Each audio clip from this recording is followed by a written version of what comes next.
Mic check.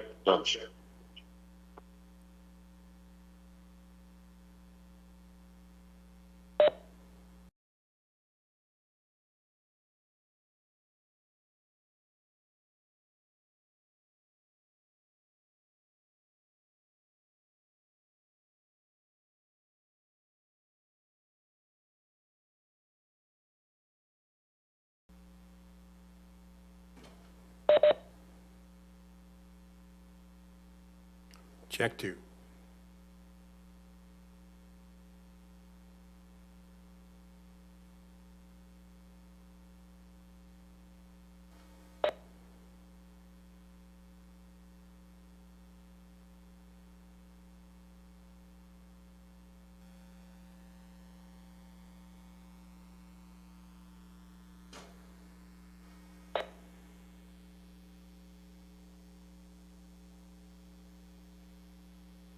Check three.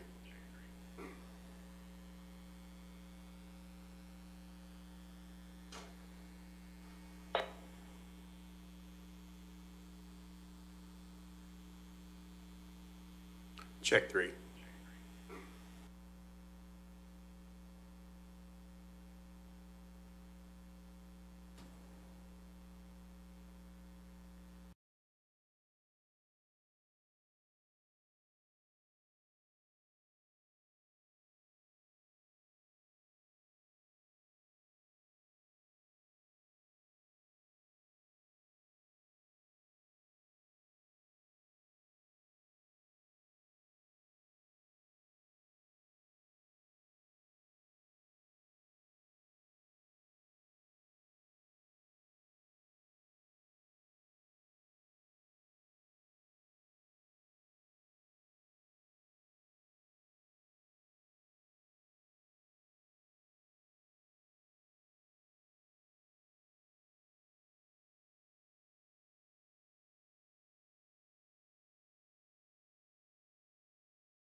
Good morning.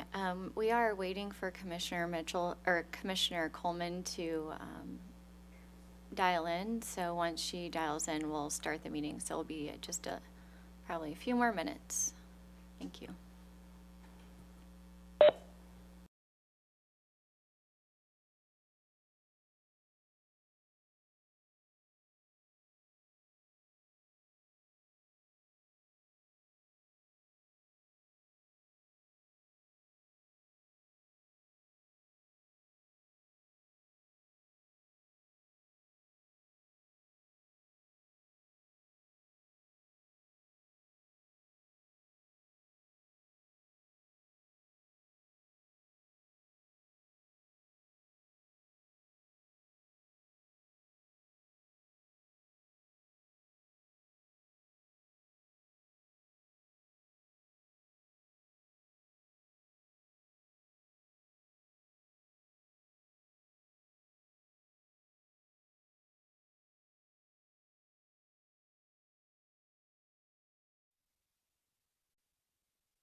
Or not. We can hear you both right now. Good morning. Great. Thank you so much. Great. Good morning. I think we were on mute a little bit longer, so we were trying to tell you we could hear you, but apologies for Yeah, that. no problem. Thank And you. good morning, Commissioner Mitchell. Can you hear us? Yes, I can hear you just fine. All right, great. All right, welcome everyone. It is 11:30 a.m. and all the commissioners are present, so we'll begin the agenda meeting for today, Wednesday, April 30th. I would ask those who are participating on the call to please mute your phone unless you need to speak. Today we have 5 new orders and 1 case discussion item, but before we get to those, we do have minutes to approve from the April 23rd, 2025 agenda. Commissioners, are there any changes or modifications to those minutes? Hearing none, all those in favor of approving those minutes, please say aye. Yeah. Aye. Those opposed? By a vote of 4-0, those minutes are approved. The first tariff new order today is in file number HO-2025-0244 in the matter of the application of Evergy, Missouri West for the issuance of a depreciation authority order relating to its steam heat operations. On March 11th, Evergy filed an application for a depreciation authority order and also requested a waiver of the Commission's 60-day notice requirement. Evergy asked the Commission to authorize a depreciation rate for an existing plant utility account that will be transferred to a new plant utility account due to the implementation of FERC Order 898, which became effective on January 1st. The FERC order updates the USOA for solar and wind generation, energy storage, environmental credits, and computer hardware, software, and communications equipment. Their authorized rate for Evergy's old plant utility account will be used for the assets transferred to the new plant utility account. On April 11th, staff filed a recommendation that the Commission issue the requested depreciation authority order. The filing also recommended approval of the currently effective depreciation rate for the assets transferred to the new account. No other filings were received. After reviewing Evergy's application and staff's recommendation, the Commission finds the application should be approved. Thus, the order before us approves Evergy's application, authorizes Evergy to use the depreciation rate in staff's recommendation, and waives the 60-day notice requirement. With that, I recommend we approve the order version number 1. Commissioner Coleman. I support the order. Commissioner Kolkmeyer. I support the order. Commissioner Mitchell. I'm in support of the order. All those in favor of approving this order, please say aye. Aye. Those opposed? By a vote of 4-0, that order is approved. Second tariff new order today is in file number GR-2025-0206 in the matter of the application of Spire, Missouri to change its infrastructure system replacement surcharge in its Spire, Missouri East and West territories. On January 17th, Spire filed an application and petition with the Commission requesting changes to Spire East's and West ISRIS and requesting waiver of the Commission's 60-day notice requirement. Spire asked for incremental annual ISRIS revenues for Spire East of $5.4 million and for Spire West of $13.6 million for a total increase of just over $19 million. On April 17th, staff filed its recommendation stating it had reviewed the supporting work papers, work order authorizations, accounting entries for work orders, and other information, but recommended that Spire receive its requested total increase, but further recommended that the increase should be apportioned differently between Spire East and West. Spire responded and stated it did not object to staff's recommendation. No other responses were received. After reviewing the application, staff's recommendation, and Spire's response, the Commission finds Spire has complied with the applicable ISRIS statutes and rules and authorizes Spire to continue use of its ISRIS and permit it to collect the revenues contained in staff's recommendation. Thus, the order before us rejects the ISRIS tariff sheets initially filed by Spire, permits Spire to file new tariff sheets to collect the ISRIS revenues recommended by staff, and grants the request for the waiver of the 60-day notice requirement. With that, I recommend we approve the order version number 2. Commissioner Coleman. I support the order. Commissioner Kolkmeyer. I support the order. Commissioner Mitchell. I'm in support of the order. All those in favor of approving this order, please say aye. Aye. Aye. Aye. Those opposed? By a vote of 4-0, that order is approved. Third tariff in order today is in file number EA-2025-0028 in the matter of application of Union Electric DBA Ameren, Missouri for a certificate of convenience and necessity to construct, own, operate, maintain a transmission substation in Cooper County, Missouri. On October 18th of last year, Ameren filed an application requesting a CCN pursuant to Section 393-170 and amended the application on February 12th. Ameren requested approval for authorizing it to construct, install, own, operate, maintain, and otherwise control and manage a new Cooper County substation, relocation and construction of new transmission lines, and changes to its existing Overton substation, all located in Cooper County. The Commission directed notice, established an intervention deadline, and directed staff to file a recommendation about the CCN requests.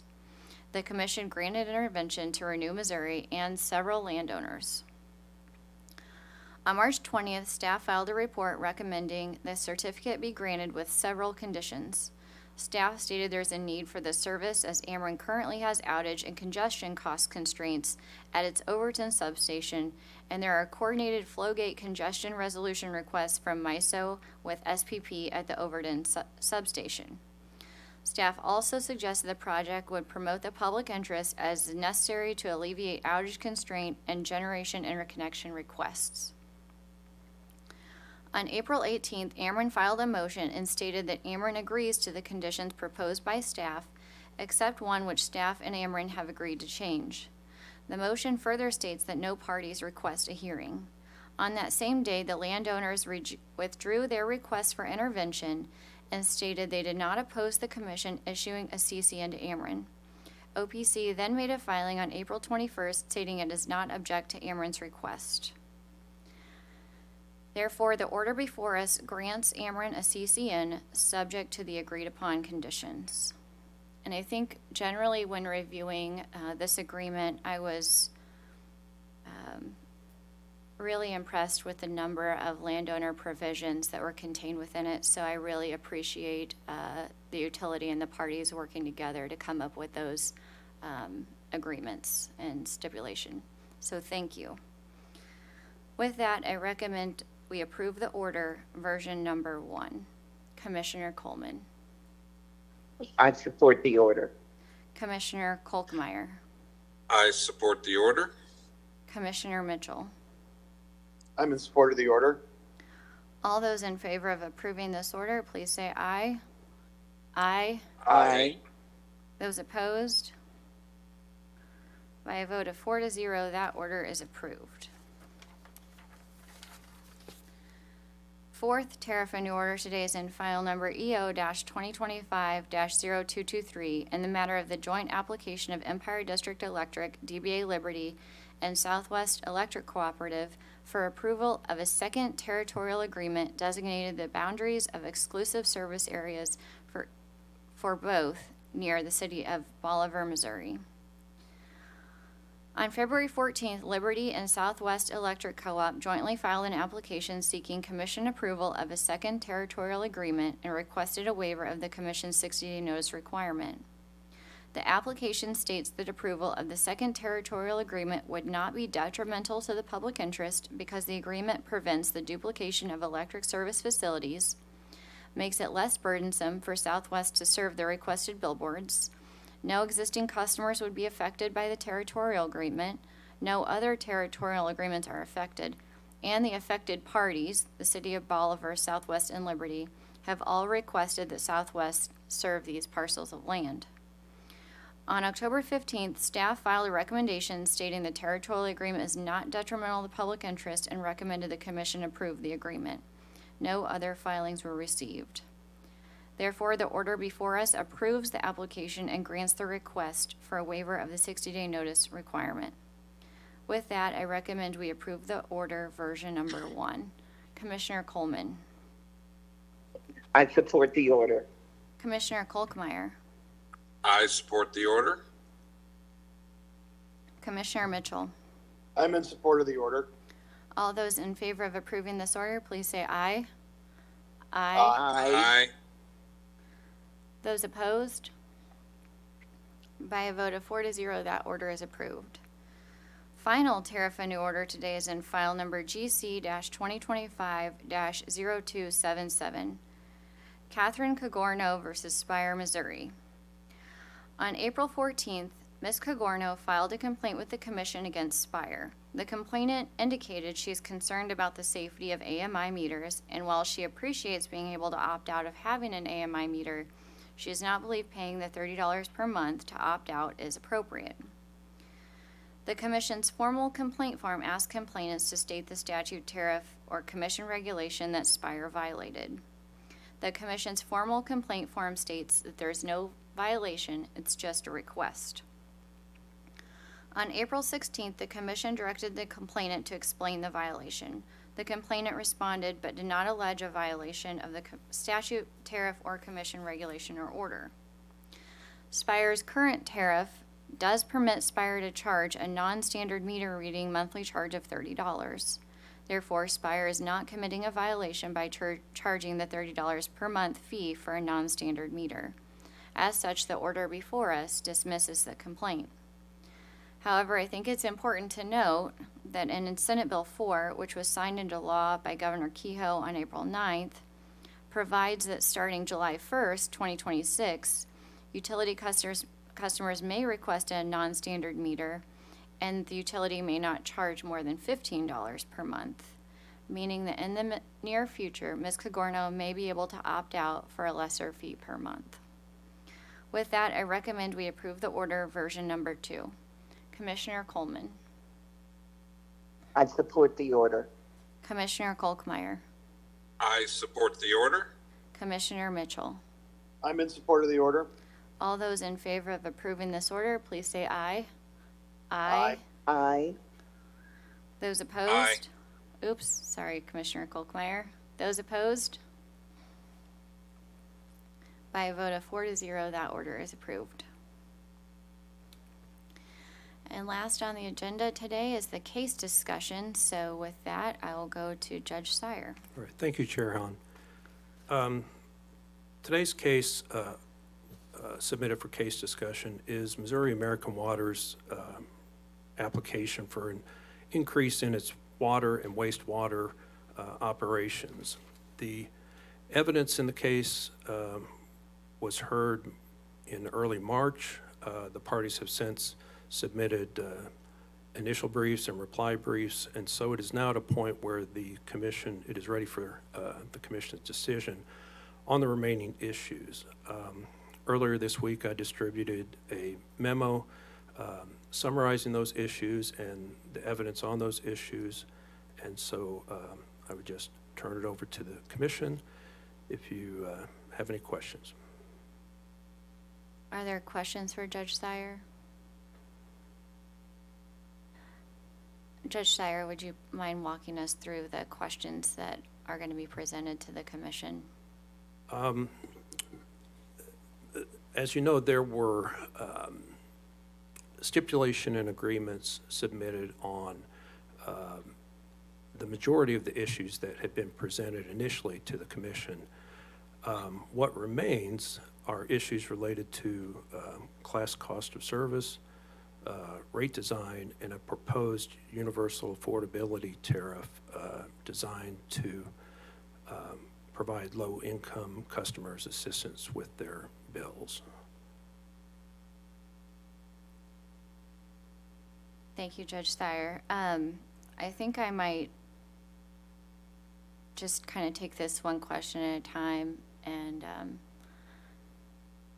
or I could take them all, and then each commissioner can kind of go through how they view the case from their perspectives on all the issues. So I guess I'll just take it that way.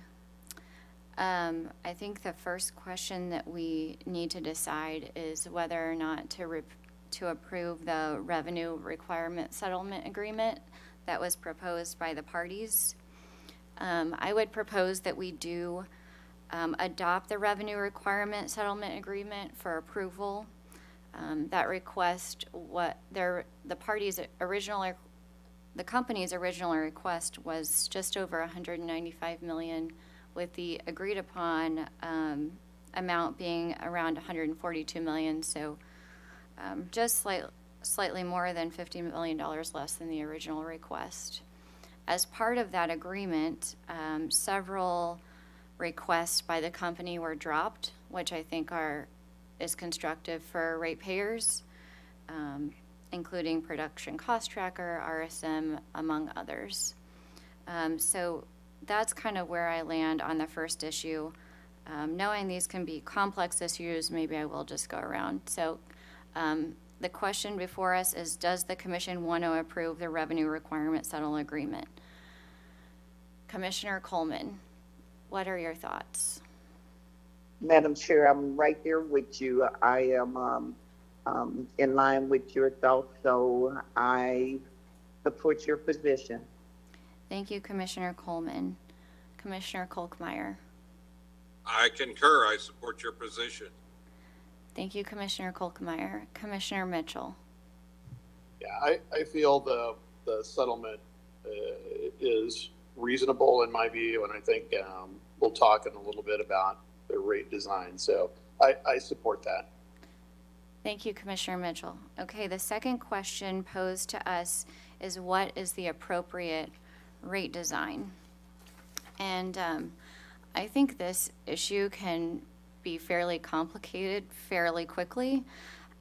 So I'm going to say that I would propose that we adopt staff's rate design, which Office of Public Counsel also supports. Missouri American, MIEC, MECG did CCOS studies that did rely on future test year.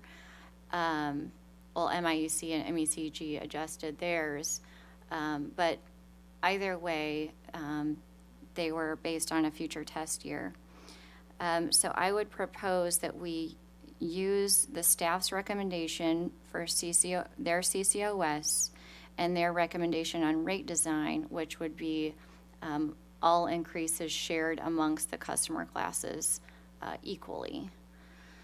So with that, I'll turn it over to Commissioner Coleman.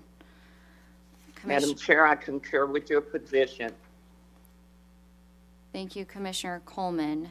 Commissioner Kolkmeyer. Yes, Madam Chair, I do as well. I support the staff's position. And Commissioner Mitchell. I'm also in agreement with staff's position, and I just would also add that I think the factors and determinants that were in the company's cost of service study didn't vary significantly from what was in previous rate cases. So I don't think the two parties are far apart here. So I concur with staff. Thank you, Commissioner Mitchell. And the next question that the commission needs to determine is if the commission would like to direct Missouri American to conduct a study of the length of the distribution mains serving the Rate J customers inside and outside of St. Louis County. And my thought on that is I think that study would be helpful in the next rate case, as the most recent study was done in 2008, but without a cost estimate on record for what we think that study may cost, I am hesitant to order that study be conducted in case it is cost prohibitive. So instead, I would propose that Missouri American include in its direct filing in its next rate case either the results of the length of the distribution main study or testimony explaining why it's cost prohibitive to conduct that study. So with that, the question to you, Commissioner Coleman, is do you want to order or direct Missouri American to conduct that study? Commissioner Coleman. Thank you, Madam Chair. No, I think that bringing it up in the next rate case makes a lot of sense. So I'm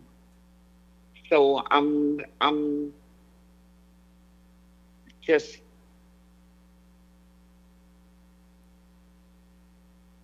I'm sorry, I'm losing you off and on, it looks like. But yes, I concur with you.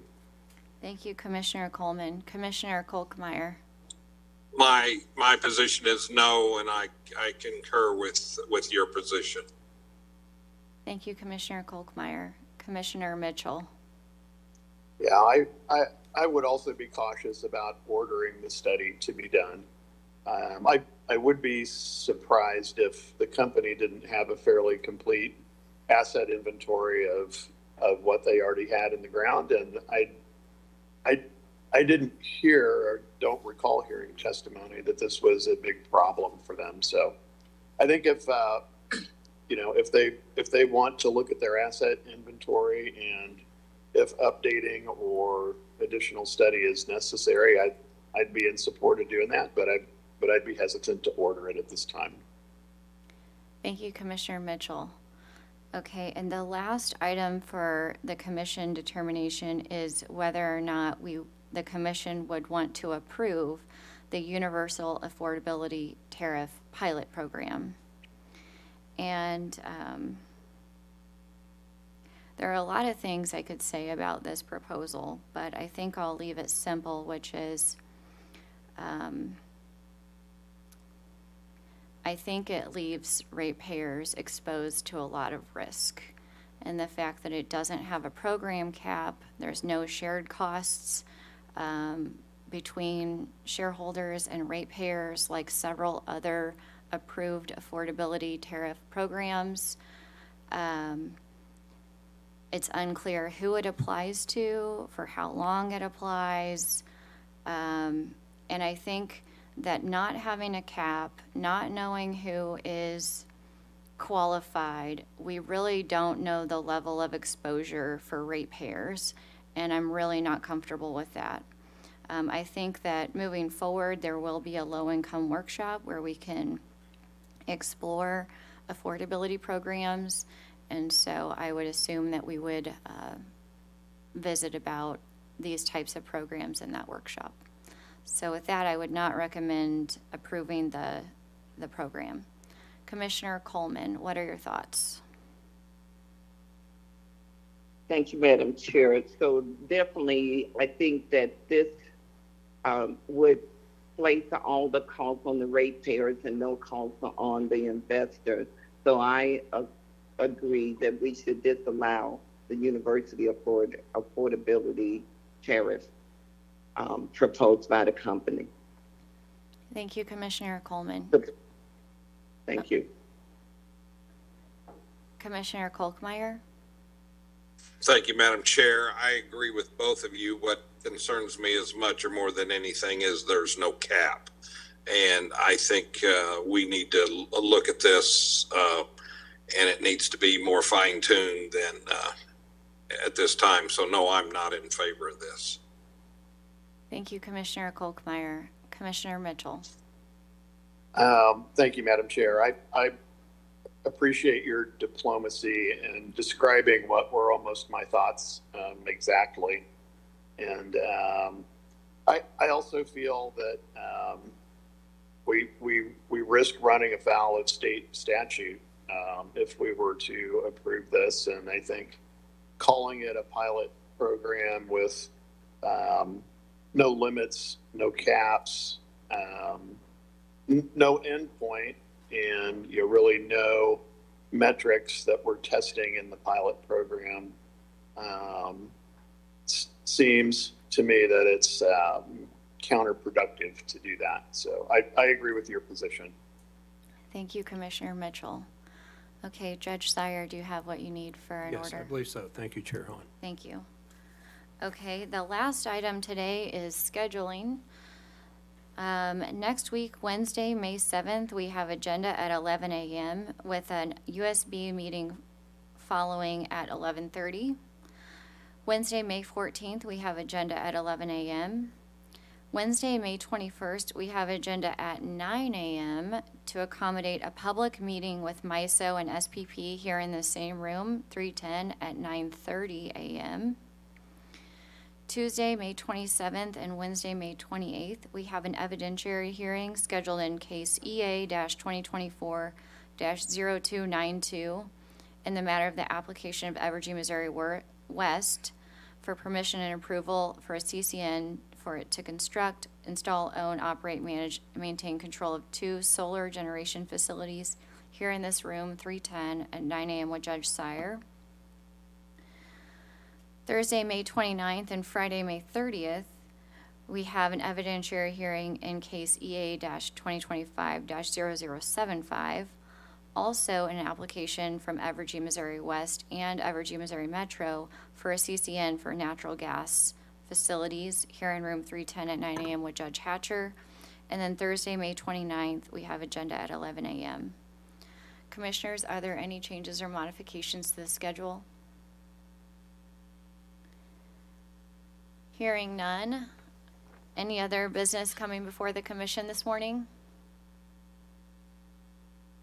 Hearing none. I know several of our commissioners are traveling at work conferences, so safe travels home. Thank you.